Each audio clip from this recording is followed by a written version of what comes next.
nós teremos mais uma vez meditação nos Salmos. Nós temos nos Salmos várias orações belíssimas que nos ensinam muito a respeito de como, por que orar. E nós vamos hoje ver isso nessa oração de Davi, registrada aí no Salmo 86.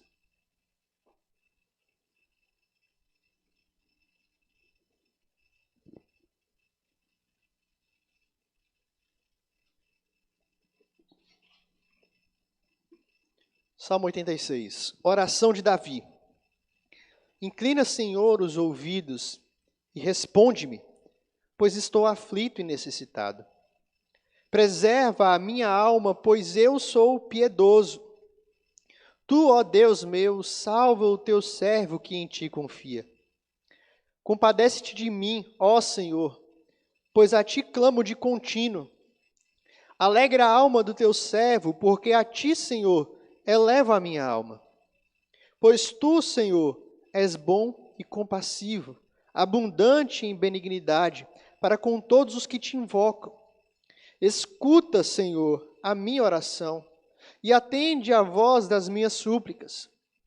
No dia da minha angústia, clamo a ti, porque me respondes. Não há entre os deuses semelhante a ti, Senhor, e nada existe que se compare às tuas obras. Todas as nações que fizeste virão, prostrar-se-ão diante de ti, Senhor, e glorificarão o teu nome. Pois tu és grande e operas maravilhas, só tu és Deus. Ensina-me, Senhor, o teu caminho, e andarei na tua verdade. Dispõe-me o coração para só temer o teu nome. Dar-te-ei graça, Senhor, Deus meu, de todo o coração, e glorificarei para sempre o teu nome.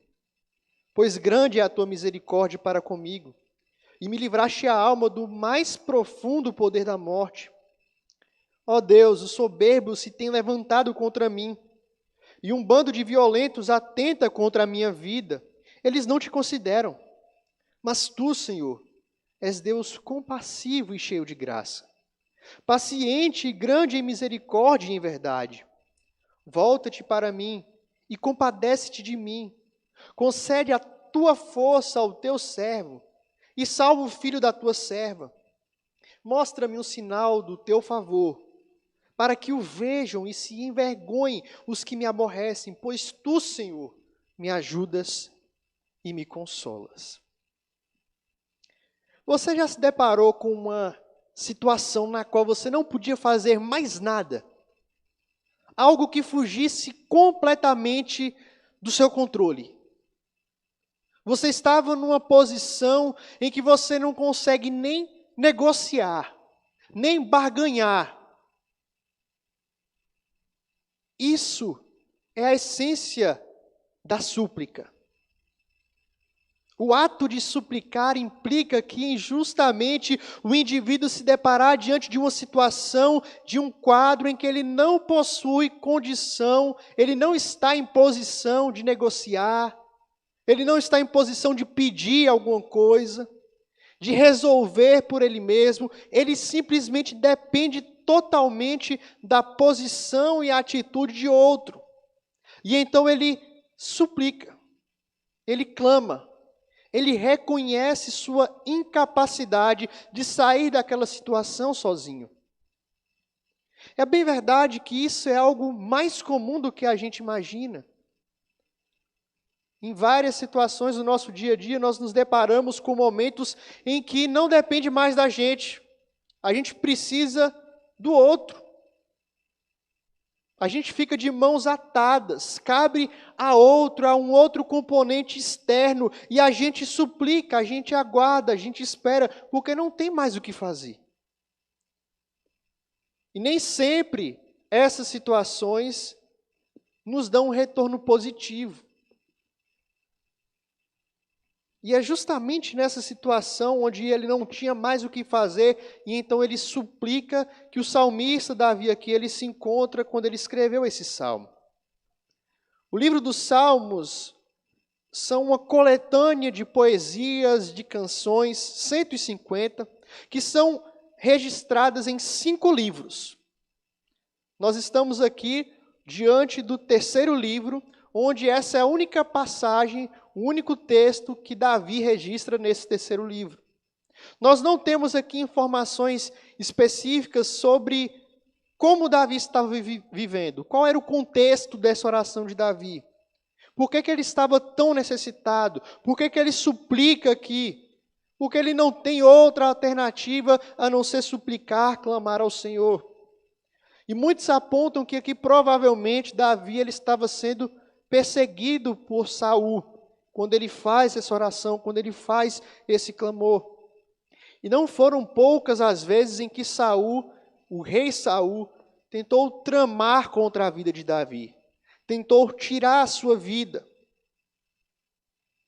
Davi serviu a Saul com fidelidade, com honestidade, com integridade, foi um servo fiel, mas aqui ele se viu diante de um adversário que estava tramando contra a sua vida, que estava perseguindo, que queria o seu mal. E Davi não tinha o que fazer.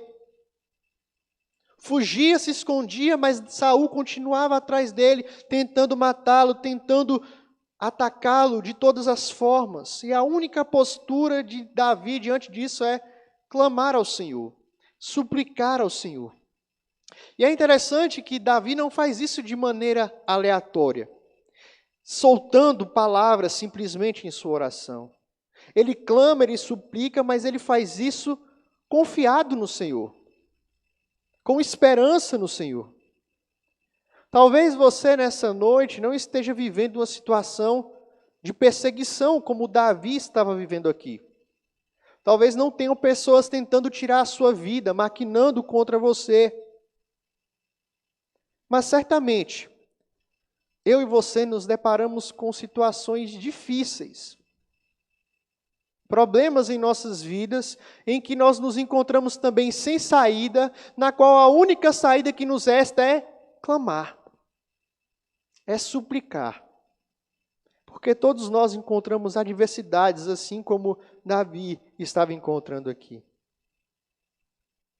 E nós observamos aqui que assim como Davi clamou, confiado no Senhor, tanto é que a nossa Bíblia, o título aí é súplica e confiança, nós também podemos clamar com confiança no Senhor. E é justamente sobre isso que eu queria meditar com os irmãos nessa noite. Razões para a gente confiar no Senhor em meio às dificuldades. Nós observamos nesse texto pelo menos 3 razões pelo qual nós podemos confiar no Senhor em meio às dificuldades.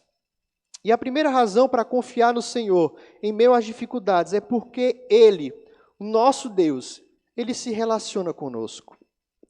Nós vamos encontrar isso dos versos 1 até o verso 7. Percebam aí que do versículo 1 até o versículo 7, Davi vai fazer uma série de petições diante do Senhor. Ele não se concentra apenas em um pedido, mas sabe quando a gente começa a orar e a gente vai pedindo a Deus? A gente começa orando pela nossa família, daqui a pouco já pede pelo nosso trabalho, por alguma situação específica dentro de casa, por alguma coisa, alguma demanda nossa, e nós vamos pedindo de acordo com o que vai dando na nossa cabeça. Parece mais ou menos isso que Davi vai fazendo aqui. Ele vai pedindo ao Senhor uma série de coisas. E é importante nós notarmos aqui que os 4 primeiros versos são acompanhados de verbos aqui no imperativo, que possuem uma justificativa, uma argumentação para essas petições. Vê o que ele diz no verso 1. Inclina, Senhor, os ouvidos e responde-me, pois estou aflito e necessitado. Preserva a minha alma, pois eu sou piedoso. Compadece-te de mim, ó Senhor, pois a ti clamo de contínuo. Alegra a alma do teu servo, porque a ti, Senhor, elevo a minha alma. Olhando assim, a gente pode até achar que Davi era um camarada arrogante. Como é que ele é soberbo de exigir isso do Senhor? Ah, Senhor, inclina, responde, preserva, compadece-te, alegra o teu servo. Mas não é o caso aqui. Davi ele não estava sendo arrogante, ele não estava sendo soberbo, porque o fato dele clamar e suplicar ao Senhor isso, colocar essas questões diante de Deus, está repousado no fato de quem Deus é e não do que Davi era ou do que ele estava pedindo. A gente observa isso dos versos 5 ao 7, ele diz: pois tu, Senhor, és bom e compassivo, abundante em benignidade para com todos os que te invocam. Escuta, Senhor, a minha oração e atende a voz das minhas súplicas. Do dia da minha angústia, clamo a Ti, porque me respondes. Davi, ele pede tudo isso apoiado no caráter de Deus, porque Deus é bondoso, porque Deus é compassivo, porque Deus é benigno. Então ele clama confiantemente ao Senhor. Davi conhecia o Deus a quem ele estava orando. Davi, ele conhecia o Deus a quem ele estava suplicando. Ele possuía relacionamento com Deus. Se há algo no qual Davi se apoiava aqui em buscar a Deus com confiança, com esperança, é porque ele conhecia o Deus a quem ele estava se dirigindo. Davi não estava clamando a um Deus distante. Ele não estava clamando, pedindo, suplicando a um desconhecido, mas ele clama com confiança, com ousadia, porque Davi conhecia esse Deus. E isso aqui faz todo sentido. Quando a gente vai conversar com alguém que a gente não conhece, ou que a gente não tem tanta intimidade assim, é difícil. Eu, pelo menos, tenho muita dificuldade em conversar com pessoas que eu não conheço. Eu posso até puxar um assunto ali, talvez que a gente tem em comum, mas vai chegar uma hora que a conversa vai acabar. Porque não vai ter profundidade, eu não conheço, não vai fluir. Quando aquele assunto que a gente tem em comum acabar, a conversa acaba. E parece que quando a gente não conhece tanto a pessoa, não há tanto interesse em saber como ela está, e ela também com a gente. Não há uma troca, não há reciprocidade. E muitos agem da mesma forma com Deus. Não conseguem aprofundar em suas petições, em suas súplicas, em clamar com confiança, porque não possuem uma intimidade com o Senhor, não sabem o que pedir, como pedir, por que pedir. Ficam acanhados, tímidos, não sabem o que falar com Deus. Mas, meus irmãos, é maravilhoso saber que nós podemos, assim como Davi, clamar ao Senhor, suplicar com confiança, porque nós podemos nos relacionar com Deus. Davi aqui, ele clamou confiante, porque ele conhecia que o seu Deus era bondoso, em Deus reside toda bondade. Sabia que Deus era compassivo, era um Deus paciente. Ele sabia que Deus era um Deus perdoador, que conhecia os seus pecados, mas que perdoava. E é confiado nisso que ele clamava ao Senhor. Ele conhecia o seu Deus. E nós também podemos suplicar com confiança, nos relacionar com Deus, baseados na expressão máxima da bondade de Deus, Jesus Cristo. Por meio dele, por meio da sua morte, que nos mostra o quanto esse Deus é rico em perdoar, é compassivo, é bondoso, nós temos livre acesso a Deus. Nós temos a certeza e o privilégio de saber que Deus nos ouve. Se você que está aí na sua casa, fechar os seus olhos, dobrar os seus joelhos, falar com o Senhor, Ele vai te ouvir. Porque através de Jesus nós temos acesso a esse Deus. Nós podemos falar com convicção, com confiança, com esperança, assim como o salmista estava fazendo aqui. Podemos nos relacionar com esse Deus, e esse relacionamento com Deus nos traz confiança para a gente clamar, conteúdo para a gente clamar. Você pode falar com Ele, você pode, porque Ele entra em relacionamento conosco. No meio das nossas dificuldades, no meio das nossas lutas, você tem com quem contar. Nessa pandemia muitos experimentaram o isolamento. longe dos irmãos da igreja, longe da família. Para quem estava morando só, deve ter sido muito difícil. Mas mesmo em meio a todo esse isolamento, nós não estamos sós. Porque o nosso Deus, que se relaciona conosco, Ele está presente mesmo em meio à dificuldade. Você pode clamar com confiança, porque Ele está do nosso lado, Ele está com você. Essa é a primeira razão que nós encontramos aqui, pelo qual nós podemos estar firmes e confiantes, mesmo em meio à dificuldade, porque o Senhor, Ele se relaciona conosco. Através de Jesus, você pode ter um relacionamento, intimidade, conversa, conhecer e experimentar esse Deus maravilhoso. Mas nós encontramos aqui uma segunda razão para confiar no Senhor em meio às dificuldades. E podemos confiar nele em meio às dificuldades porque Deus é incomparável. O nosso Deus é incomparável, inigualável. Não há outro igual a Ele. Os versos 8 ao 11, o salmista Davi vai nos apontar isso. Ele vai dar aqui uma pausa nos pedidos. Ele vai parar de pedir ao Senhor aquilo que ele estava necessitando para a sua alma, para o seu espírito, nas suas necessidades. Ele tira o foco dele e volta o seu foco para Deus. Ele contempla aqui quem é esse Deus que ele estava buscando. Quem é esse Deus que ele estava suplicando. Ele volta a sua atenção para aquele com quem ele se relaciona. E é interessante isso aqui, porque em nossas orações nós devemos contemplar quem é o nosso Deus. Você já parou para pensar que quando você ora, quando você está falando com Deus, você está falando com o Criador, aquele homem que te formou, o que criou todas as coisas, o que nada foge do controle dele, ele é soberano.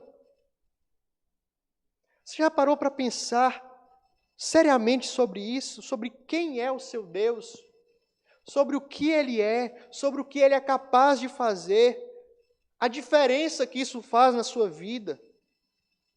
Meus irmãos, quando nós temos plena consciência de quem Deus é, o que Ele quer de nós, como Ele se relaciona conosco, quando a gente entende isso, isso faz toda a diferença. A gente começa a ver as coisas de uma outra forma, enxergar o mundo de uma outra forma. E Davi faz isso aqui na sua oração. Ele diz aqui no verso 8, não há entre os deuses semelhante a ti, Senhor, e nada existe que se compare com as tuas obras. Essa aqui é uma declaração profunda, muito bonita. Não existe nada nem ninguém que se compare com o nosso Deus. Deus, Ele é único. Ele é incomparável. E é interessante nós pensarmos aqui na realidade na qual o Davi está escrevendo. Em Israel, nesse período, a presença da idolatria e a ameaça da idolatria foi constante em Israel durante esse período da realeza, da monarquia.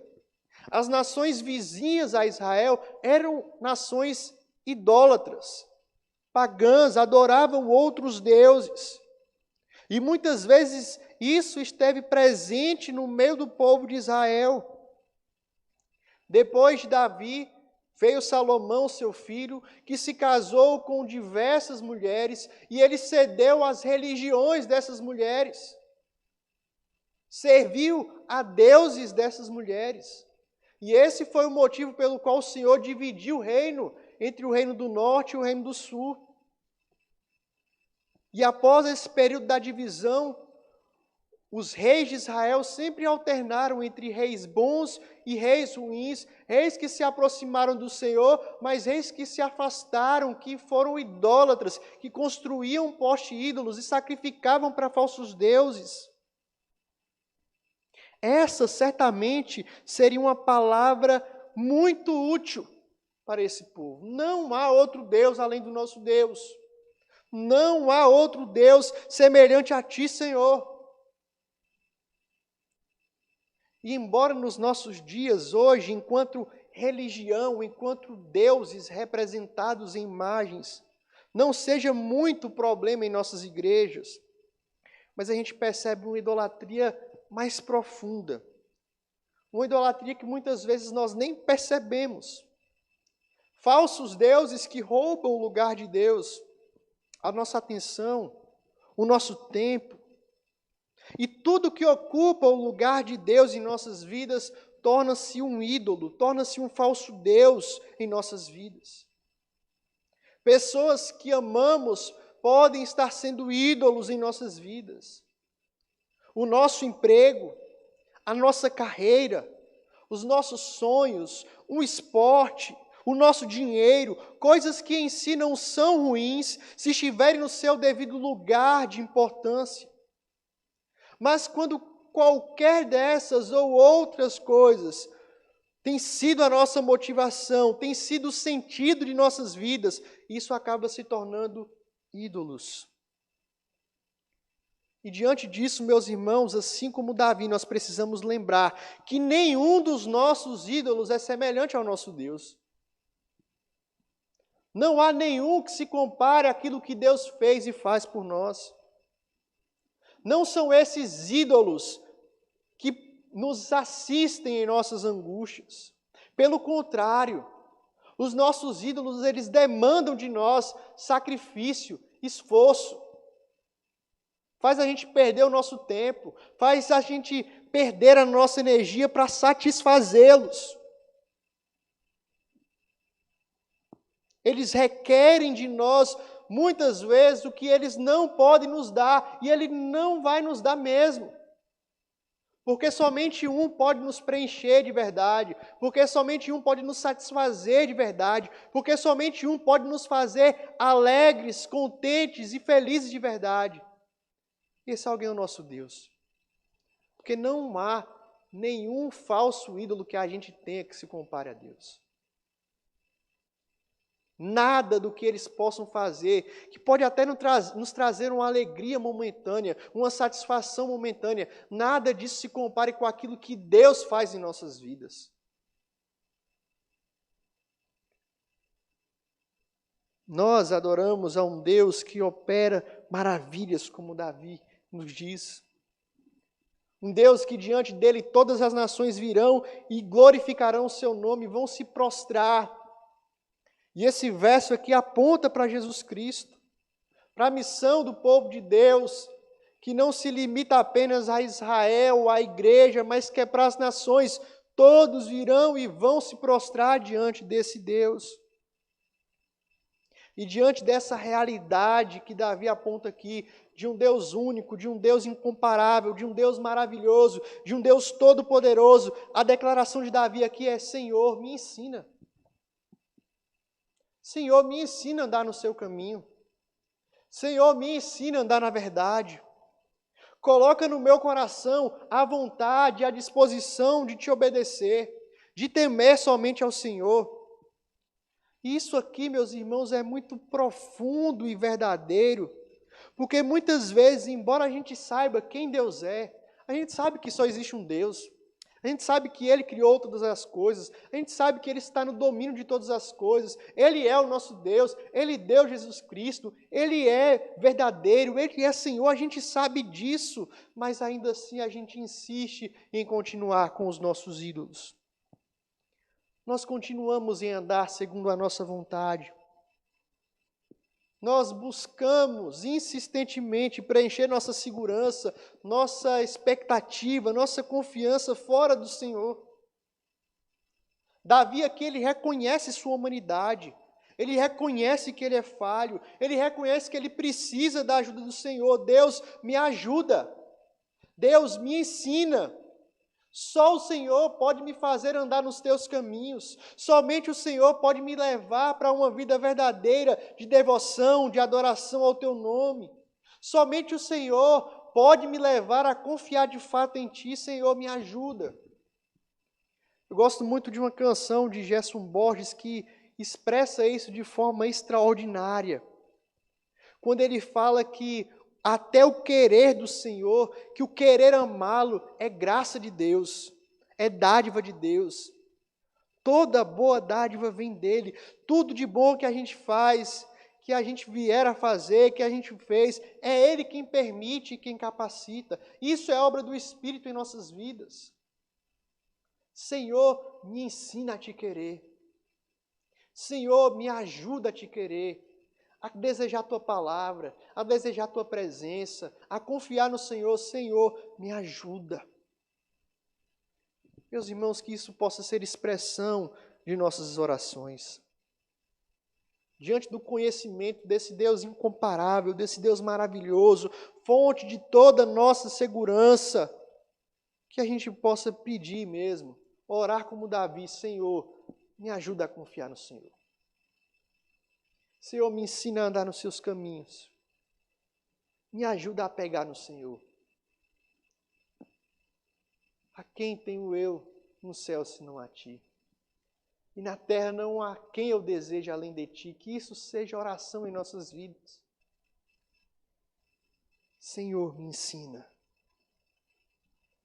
Nossa confiança no meio dessa dificuldade não está no nosso dinheiro, não está na nossa saúde, não está nos governos humanos, não está na ciência, não está na tecnologia. A nossa confiança está em Ti, ó Deus. Me ensina isso. Que isso seja verdade na nossa vida. Mas há ainda aqui uma terceira razão para confiar no Senhor em meio às dificuldades. E é por causa da misericórdia do nosso Deus. Os últimos versos, do 12 ao 17, vai nos mostrar isso.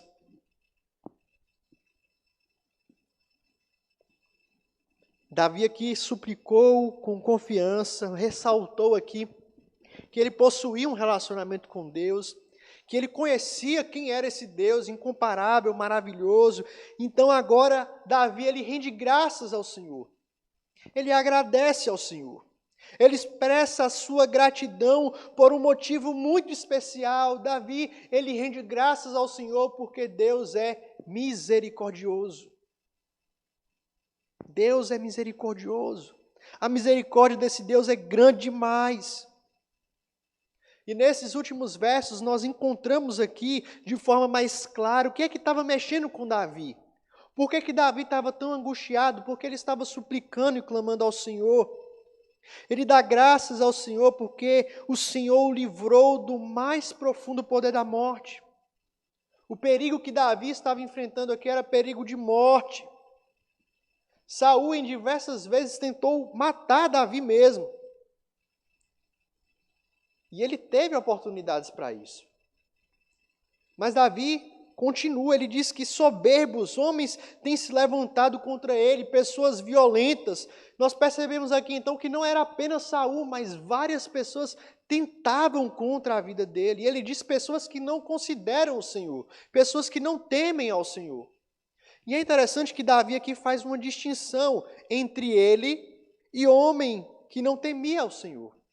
Entre ele, um servo de Deus, e aqueles que não eram servos de Deus. Entre justo e ímpio. E é interessante que essa temática, a distinção, o contraste entre justos e ímpios, entre servos de Deus e pessoas que não são servos de Deus, sempre vão estar presentes nos salmos. Os salmistas, muitas vezes, vão expressar a sua indignação, a sua tristeza, a sua angústia, porque eles viam homens maus prosperando, homens maus dando certo na vida, homens que eram injustos e parecia que a justiça não pegava esses homens, homens que matavam e saíam, escapavam ilesos. Muitos questionam Deus, por que que os ímpios prosperam? Por que que o teu povo sofre?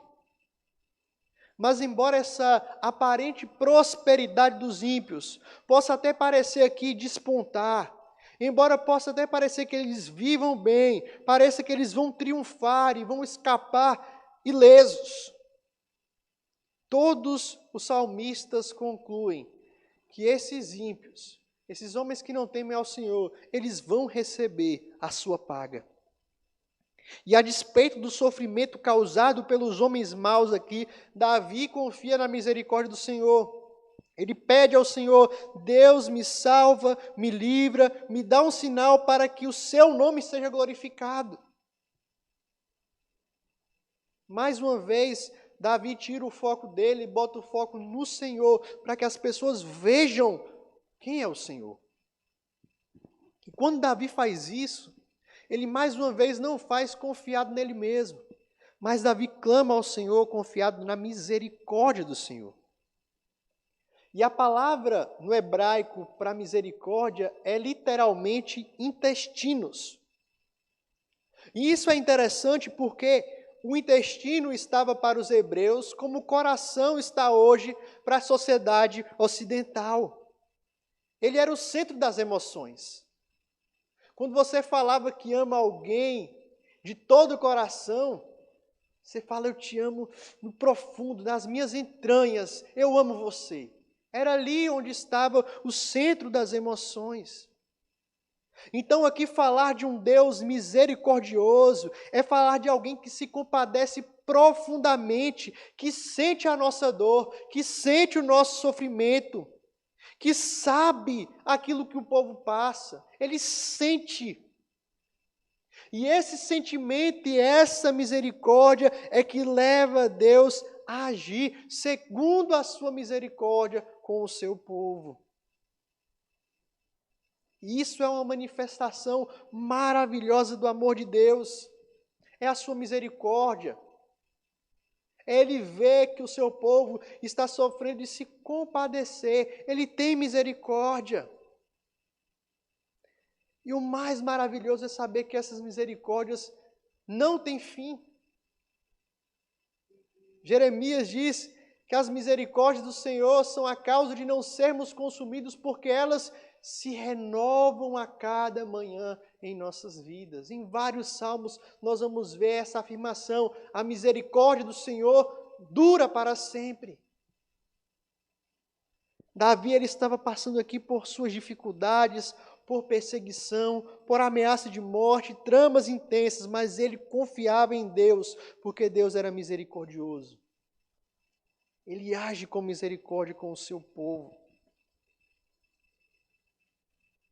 E é por causa dessa misericórdia, queridos, que ele não era consumido e nós também não somos consumidos. Uma misericórdia que não tem fim, uma misericórdia que nos possibilita não receber aquilo que a gente merecia.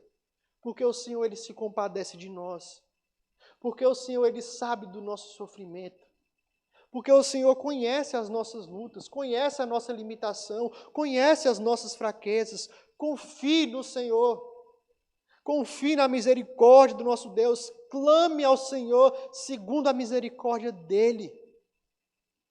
O autor dos Hebreus nos mostra isso de forma belíssima, nos mostrando em Jesus o nosso grande, misericordioso e compassivo sumo sacerdote. Ele diz, tendo, pois, a Jesus, o Filho de Deus, como grande sumo sacerdote, que penetrou os céus, conservemos firmes a nossa confissão, porque não temos sumo sacerdote que não possa compadecer-se das nossas fraquezas. Antes, foi ele tentado em todas as coisas, a nossa semelhança, mas sem pecado. Acheguemo-nos, portanto, confiadamente junto ao trono da graça, a fim de recebermos misericórdia e acharmos graça para socorro em ocasião oportuna. Gosto muito de uma música de Sérgio Pimenta, quando ele diz que só quem sofreu pode avaliar quem sofreu, pode se identificar, pode ter o mesmo sentir. Jesus Cristo, Deus que se fez homem, Ele sofreu, padeceu necessidades, foi tentado, mas resistiu, venceu por nós. Ele sabe exatamente aquilo que você está passando. Ele sabe exatamente a sua necessidade. Ele sabe exatamente a sua dor. E é por isso que Ele perfeitamente age segundo a sua misericórdia com o seu povo. Nós podemos confiar no Senhor em meio às dificuldades, porque o nosso Deus é misericordioso. Essas são as razões aqui apresentadas nesse salmo para confiarmos ao Senhor em meio às dificuldades. Queridos, isso deve nos levar a buscar um relacionamento com Deus. Muitos de nós têm vivido uma superficialidade. Não sabemos orar muitas vezes, como orar, por que orar, o que pedir, como pedir, porque Deus é muitas vezes um estranho para a gente.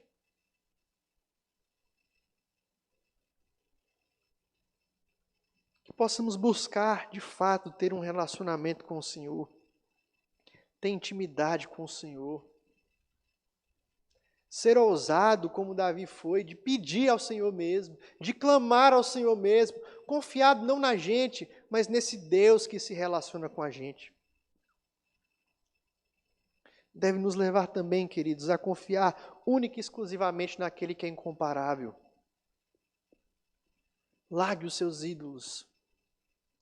Largue aquilo que tem roubado a sua atenção, o seu tempo, o seu esforço, a sua saúde de Deus. Gaste a sua vida para Deus. Somente Ele pode preencher as suas necessidades. Somente Ele pode te socorrer na sua angústia, na sua dificuldade. Peça ao Senhor que Ele te ensine a buscar única e exclusivamente a Ele. Peça ao Senhor força, coragem, poder para viver segundo a sua vontade. Isso deve tirar de nós toda confiança, toda sensação de merecer alguma coisa. Nós devemos confiar na misericórdia do Senhor. Devemos confiar naquele que se compadece de nós. Naquele que, mesmo sendo Deus, se importa conosco, pecadores, fracos, que insistem em fugir da presença dEle. Mas Ele não nos retribui segundo as nossas iniquidades, mas Ele age segundo a sua misericórdia em nossas vidas. Confie no Senhor. Nós temos muitas razões para, mesmo no meio de tanto sofrimento, no meio de tantas lutas, no meio de tantas necessidades, a gente confiar no Senhor. Confie em Deus. Apegue-se ao Senhor. Nele nós temos segurança. Nele nós temos refúgio verdadeiro no meio da tribulação. Que Deus nos abençoe.